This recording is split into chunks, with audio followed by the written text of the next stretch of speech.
The PPWR is set to introduce several labeling, marking and information requirements that will be applicable throughout the entire EU.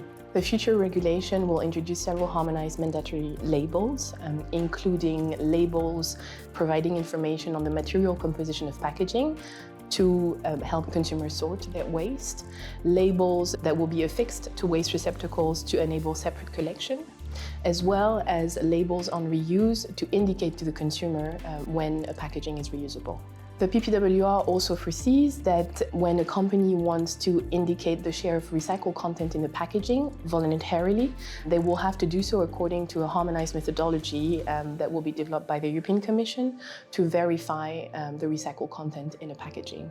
Substances of concerns present in each material of a packaging unit will also need to be informed and communicated to consumers via digital technologies by 1st January 2030.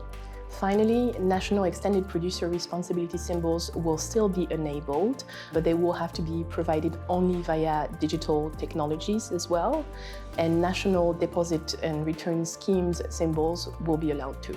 The European Commission will further define those labeling requirements via secondary legislation by 18 months following the entry into force of the regulation.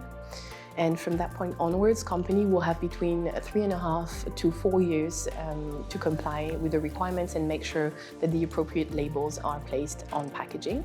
Packaging manufactured or imported before those different compliance deadlines will then benefit from an additional 36 months to be marketed until they actually have to comply with the new rules.